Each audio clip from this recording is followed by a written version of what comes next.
नमस्कार बच्चों, मैं डॉक्टर पल्लवी शर्मा आप सभी का कक्षा 12 की जीव विज्ञान की कक्षा में स्वागत करती हूँ। बच्चों, आपने कक्षा 11 में जीवों में कितनी विविधता पाई जाती है इसके बारे में पढ़ा है। बहुत प्रकार की प्रजातियाँ, चाहे वो पादपों की हों या प्राणियों की हों, इस पृथ्वी पर पाई जाती है। और जैसा कि हम जानते हैं कि जो इस पृथ्वी पे आता है उसे एक दिन जाना भी पड़ता है। इसका मतलब ये है कि जो भी जीव जन्म लेता है उसकी प्राकृतिक मृत्यु होती है। तो जन्म लेने से लेकर जो प्राकृतिक मृत्यु का जो समय है उसे हम जीवन अवधि कहते हैं, लाइफ स्पैन। ये जीवन अवधि जो है वो अलग अलग प्रजातियों की अलग अलग होती है। जैसे कि जो तितलियां होती हैं वो सिर्फ 1 या 2 हफ्ते जिंदा रहती हैं। जो कौवे होते हैं वो 15 साल तक जिंदा रहते हैं। जो कछुआ है उसकी आयु जो है वो 100 से 150 वर्षों तक की होती है। और इसी प्रकार बरगद जैसे कुछ वृक्ष हैं उनकी आयु तो बहुत ज़्यादा होती है। जैसे कि आपने सुना है कि बोध गया में भगवान बुद्ध का लगाया हुआ जो बरगद का वृक्ष है वो अभी तक जीवित है। तो इससे आप अंदाज़ा लगा सकते हैं कि जो बरगद का वृक्ष है उसकी आयु कितनी होती है। तो इतने दिनों तक जिंदा वो रहते हैं कोई भी जीव, और उसके बाद वो मृत्यु को प्राप्त हो जाते हैं। लेकिन मृत्यु होने के पश्चात भी जो प्रजातियों की संख्या है, जीवों की संख्या है, वो इस पृथ्वी पे कम नहीं होती है। इसके पीछे जो कारण है आज जो है हम इसी पे चर्चा करेंगे। जिस जैव प्रक्रम के कारण जीवों की संख्या इस पृथ्वी पे बनी रहती है उसे ही हम जनन कहते हैं, रिप्रोडक्शन।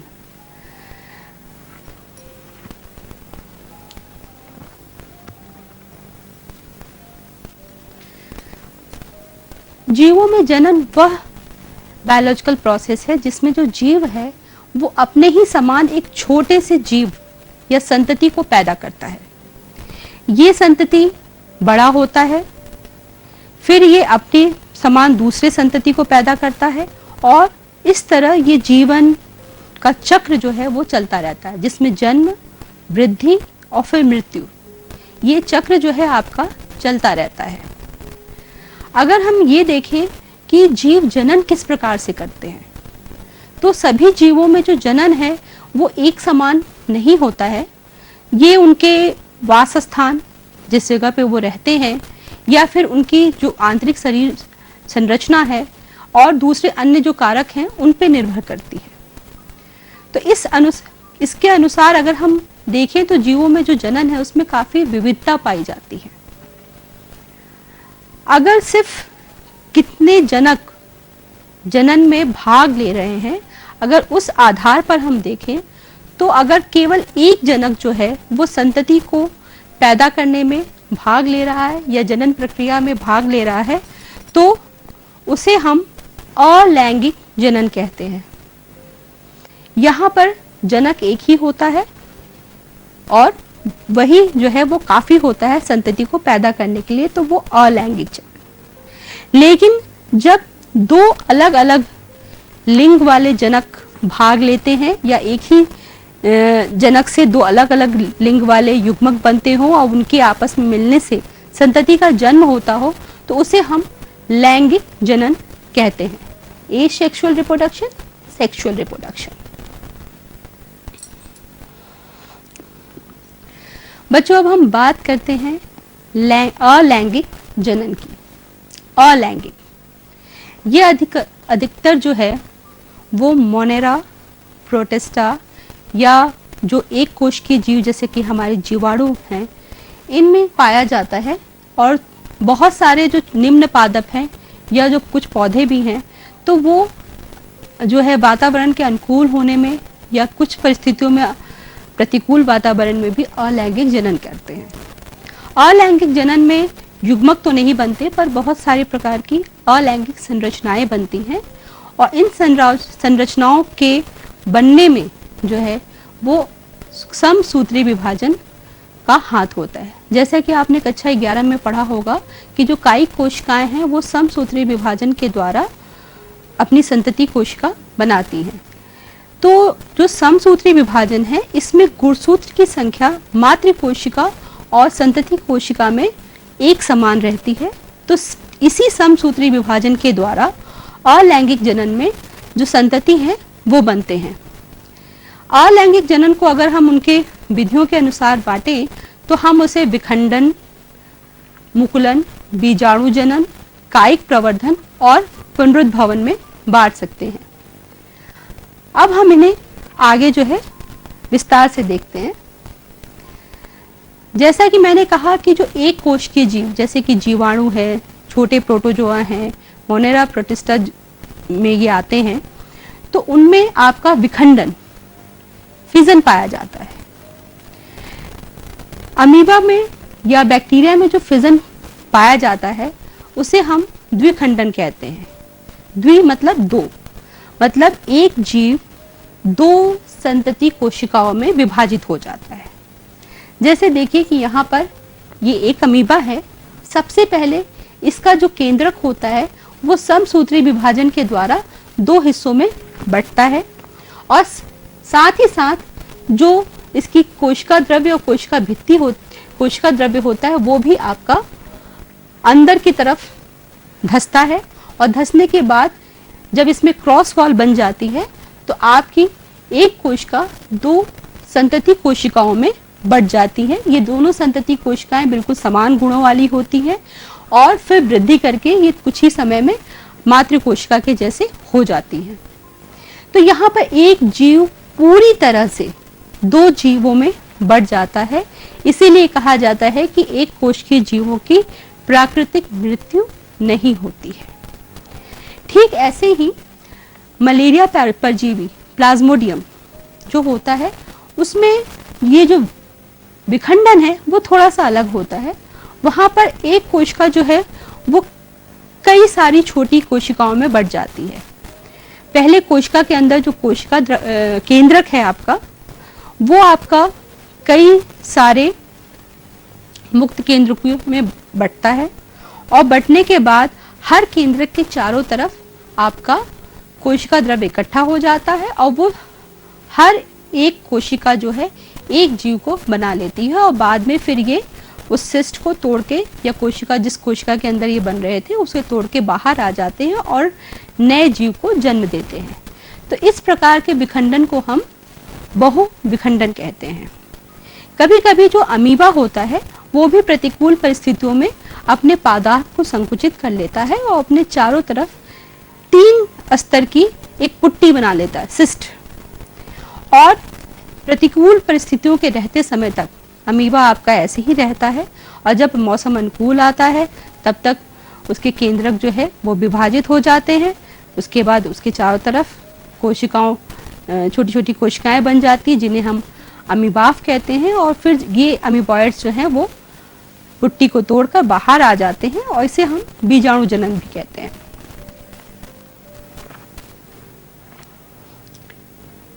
अलैंगिक जनन की जो दूसरी विधि है इसे हम कहते हैं मुकुलन या बडिंग, बड कलिका।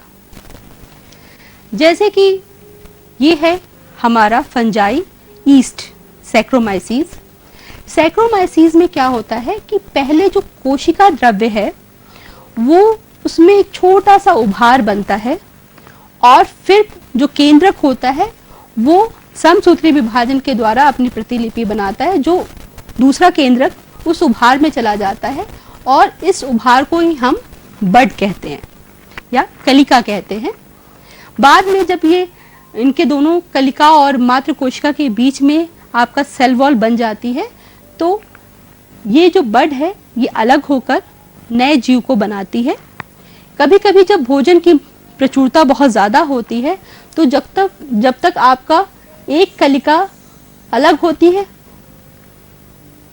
उसके पीछे दूसरी कलिका, फिर तीसरी, चौथी, पांचवी, इस तरह जो है वो एक पूरा चेन बन जाता है। इसे हम सीडोमाइसीलियम कहते हैं। ठीक ऐसा ही मुकुलन जो है हमें सिलिंड्रेटा संघ के हाइड्रा में भी मिलता है। हाइड्रा की जो निचली सतह होती है वहां से भी इसी तरह एक छोटा सा उभार शुरू होता है और धीरे धीरे ये उभार या कलिका जो है वो वृद्धि करके पूरे हाइड्रा को बना लेती है और फिर ये कलिका मुख्य शरीर से अलग हो जाती है और नए हाइड्रा को जन्म देती है। बच्चों, यहाँ पर जो मुकुलन हो रहा है वो बाहर की तरफ हो रहा है।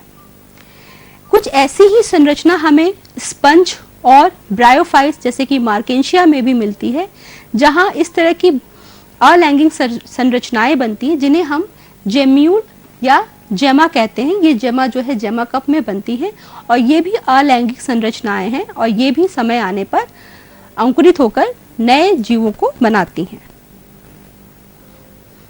अब हम बात करते हैं बच्चों बीजाणु जनन की। बीजाणु जो है वो एक कोशिकीय छोटी पतली भित्ति वाली कोशिकाएं होती हैं जो आगे चलकर अंकुरित होकर नए जीव को बनाती हैं। कभी कभी जब प्रतिकूल परिस्थितियां होती हैं तो ये बीजाणु जो है वो मोटी भित्ति के भी होते हैं, या फिर जिस थैली के अंदर ये बन रहे होते हैं वो मोटी भित्ति वाली होती है, जिसे हम सिस्ट भी कहते हैं, या बैक्टीरिया में उसे हम एंडोस्पोर कहते हैं। यहाँ पे ये क्लेमाइडोमोनास है। क्लेमाइडोमोनास में भी आपका जो केंद्रक है वो विभाजित होता है और विभाजित होने के बाद बहुत सारे छोटे छोटे स्पोर्स बना लेता है। ये जो स्पोर्स होते हैं उनमें आप देखिए कि यहाँ पे फ्लैजला है। इस फ्लैजला के कारण ये चलनशील होते हैं, इसलिए इन्हें हम जू स्पोर्स कहते हैं और यह पानी में तैरते हुए एक स्थान से दूसरे स्थान पर जा सकते हैं। ठीक इसी तरह पेनिसिलियम में जो बीजाणु बनते हैं वो किसी थैली के अंदर न बन के बाहर बनते हैं, और वहां पे क्या होता है कि जो माइसीलियम है उसमें से कुछ कोशिकाएं ऐसी होती हैं जो एक कोनिडियोफोर बनाती हैं, और उस कोनिडियोफोर पे इस तरह की बॉटल की तरह संरचना होती है जो आपके छोटे छोटे कोनिडियाज को बनाती है, एक चेन में बनाती जाती है, और ये कोनिडिया फिर जब तैयार हो जाते हैं तो टूट के अलग होते जाते हैं। अगर आपने कभी ब्रेड को खराब होते हुए देखा होगा, आपके घर में अगर ब्रेड खराब हो गई हो तो उस पर आप देखिए कि उस पर बहुत सारे पाउडर की तरह दिखाई देते हैं, कण दिखाई देते हैं। ये कण जो है आपके कोनिडिया ही हैं।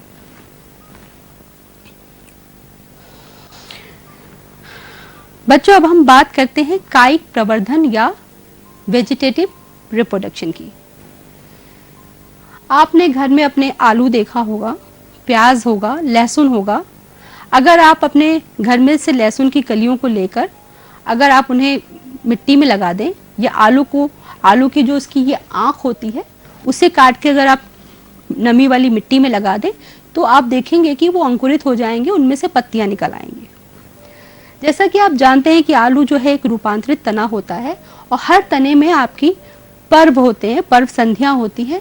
तो आलू में ये जो पर्व संधियां होती हैं ये जो है जर्मिनेट कर जाती, अंकुरित हो जाती हैं और ये आपके नई पौधे को बनाने में सहायक होती। तो जो आलू है उसका जो प्रवर्धन है, उसकी खेती जो है वो इसी के माध्यम से की जाती है। ठीक इसी तरह अदरक भी आपने देखा होगा।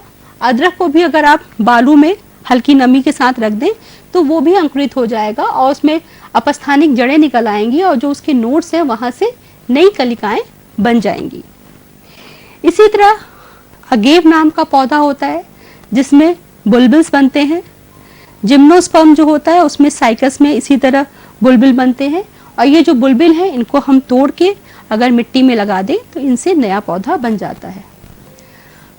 ब्रायोफिलम, ब्रायोफिलम की पत्तियों को भी अगर आप कभी इसे सुखाने की कोशिश करें तो जो पत्तियों की खाच होती है वहां पर आपकी पर्व संधियां होती हैं और इन पर्व संधियों से भी आपकी अपस्थानिक जो कलिकाएं हैं वो निकलती हैं और इन कलिकाओं को अगर हम तोड़ के अलग कर दें तो इससे भी हम नया पौधा बना सकते हैं। तो इस प्रकार कायिक प्रवर्धन में भी हम बिना किसी दूसरे जनक की भागीदारी के नए जीव को बनाते जाते हैं, इसलिए इसे भी हम अलैंगिक जनन में ही रखते हैं। अब जैसे आइकॉर्निया के बारे में मैं थोड़ा सा बता दूं कि आइकॉर्निया जिसे जल हायासिंथ कहते हैं, इसमें जो कायिक प्रवर्धन जो है वो भूस्तारिका की वजह से होता है और यही कारण है कि यह जलाशयों में बहुत तेजी से फैलता है। तो तो अगर इसे हमें समूल नष्ट करना हो तो इसके तने के हर एक हिस्से को जब हम नष्ट करेंगे तभी किसी जलाशय से हम जलकुंभी को खत्म कर सकते हैं। कायिक प्रवर्धन के बाद एक और विधि है जो अलैंगिक जनन की विधि भी मानी जाती है। कुछ छोटे जीव जैसे कि हाइड्रा या प्लेनेरिया वगैरह होते हैं, उनमें क्या है कि अगर आप उनके शरीर के कई सारे हिस्से कर दें तो हर एक हिस्से से एक नया जीव बन जाता है। या फिर टिश्यू कल्चर, ऊतक संवर्धन में अगर हम पादपों की अगर एक कोशिका को भी ले तो उससे भी हम नए पादप को बना लेते हैं। तो ये दोनों चीजें जो हैं ये रीजनरेशन होती है। पादपों में ये टोटीपोटेंसी के गुण के कारण कि जिसमें एक कोशिका जो है पूरे जीव को बना ले रही है, उसकी वजह से होती है, और ये भी एक अलैंगिक जनन की विधि है। जीवों में अलैंगिक जनन काफी तेजी से होता है और चूंकि इसमें हर समय समसूत्री विभाजन होता है तो जो जीव बनते हैं वो बिल्कुल अपने माता पिता के अनुरूप होते हैं। इनमें कोई भी आनुवांशिक विभिन्नता नहीं पाई जाती और इसी कारण जो है इन्हें हम क्लोन भी कह सकते हैं। लेकिन इसका दूसरा जो ड्रॉबैक है बच्चों वो ये होता है, विभिन्नताएं ना होने के कारण वो अपने आप को बदलते हुए पर्यावरण के अनुकूल नहीं कर पाते। तो इसलिए जब पर्यावरण या मौसम में परिवर्तन हो रहा होता है तो उस समय अधिकतर जीव जो है वो लैंगिक जनन को करते हैं।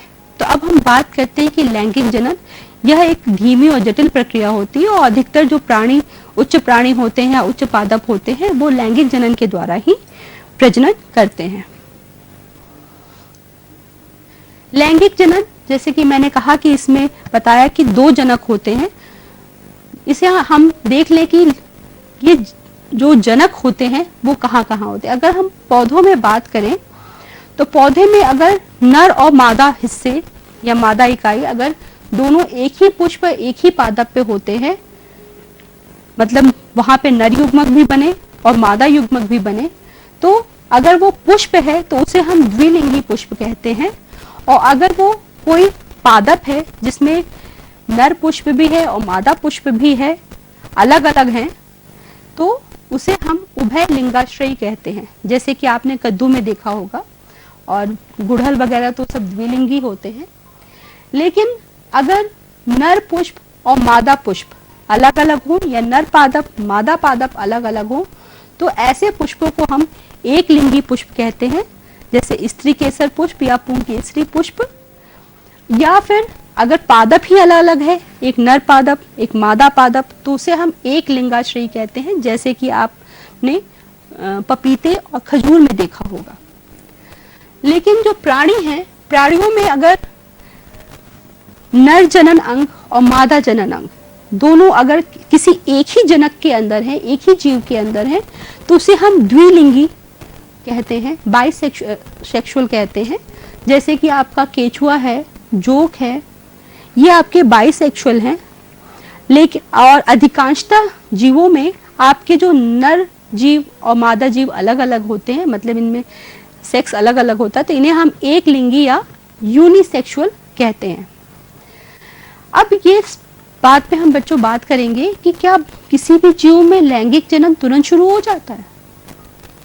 कोई भी पौधा, जैसे आपने बीज बोया पौधा निकला, क्या तुरंत उसमें फूल आने लगते हैं? नहीं। आपने ये देखा होगा कि जब आप कोई पौधा लगाते हैं तो पहले वो पौधा बड़ा होता है और बड़े होने के बाद उसमें जब एक निश्चित मात्रा में पत्तियां आ जाती हैं, एक निश्चित मात्रा में वृद्धि हो जाती है, उसके बाद उसमें फूल आना शुरू होते हैं। तो जब तक पौधे की शरीर में वृद्धि होती रहती है या कोई बच्चा जो है वो छोटे से जब तक किशोरावस्था तक जाता है तो उस अवस्था को हम कायिक प्रावस्था या प्राणियों में किशोरावस्था कहते हैं। इसके बाद पुष्प हो, पादप हो या जीव हो, उनमें आपके लैंगिक जनन की शुरुआत होती है, मतलब उनके जो जनन अंग होते हैं वो सक्रिय हो जाते हैं या फूल आना शुरू हो जाते हैं। तो इस अवस्था को हम जनन प्रावस्था कहते हैं।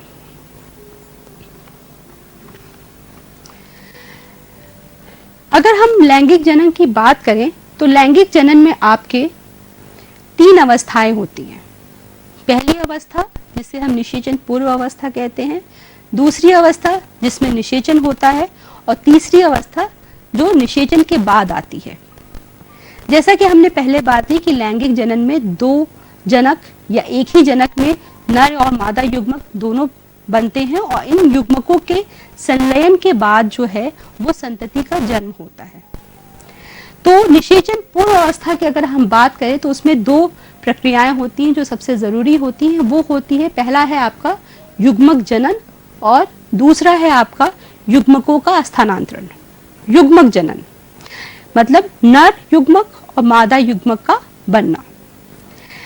यहाँ पर अगर जो जीव है वो आपका द्विगुणित है तो उसमें युग्मक जनन से पहले आपके अर्धगुणसूत्री विभाजन होता है उसकी जनन कोशिकाओं में, या जिसके हम मातृ कोशिका कहते हैं, और उसके बाद आपके अगुणित युग्मक बनते हैं। अगर ये दोनों युग्मक एक समान होते हैं तो हम इसे समयुग्मक कहते हैं।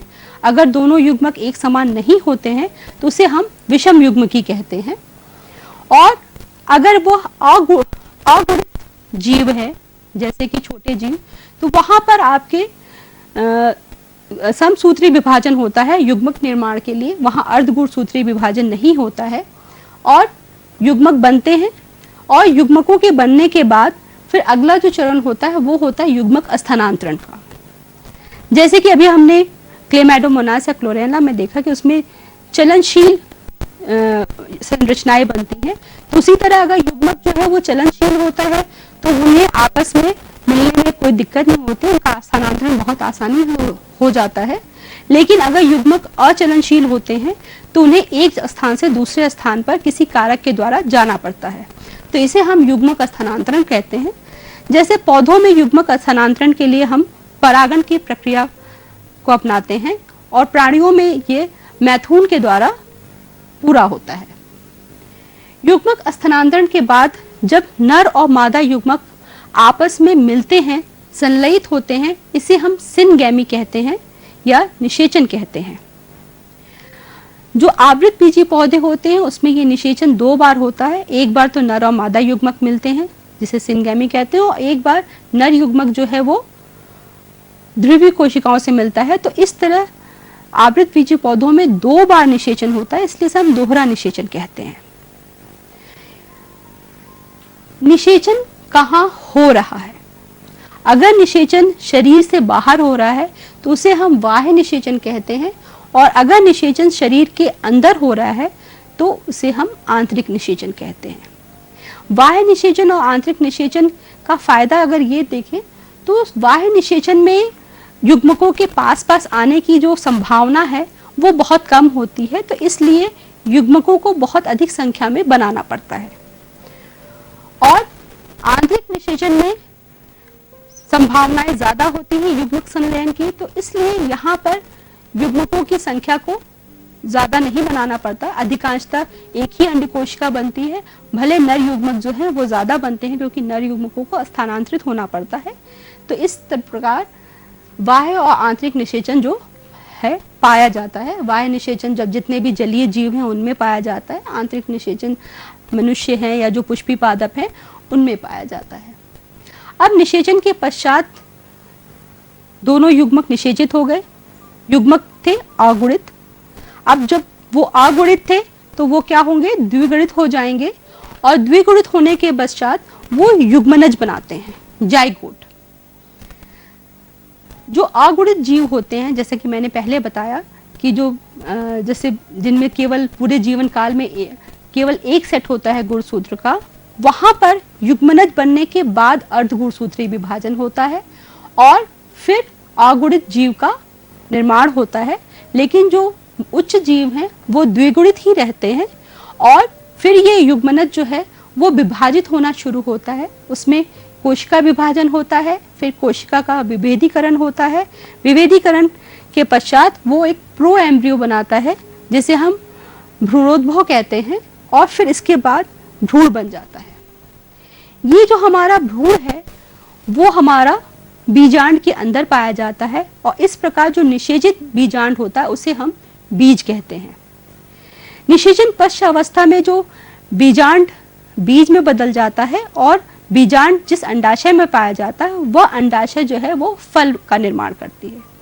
ये फल गूदेदार भी हो सकते हैं और शुष्क भी हो सकते हैं, और इसी तरह जो भ्रूण है उसका भी जो और जो भ्रूण है, अगर हम प्राणियों में देखें तो उसका भी परिवर्धन जो है, अगर शरीर के अंदर होता है तो उसकी उत्तरजीविता बढ़ जाती है, अगर शरीर के बाहर होता है तो उसकी उत्तरजीविता में कमी आती है।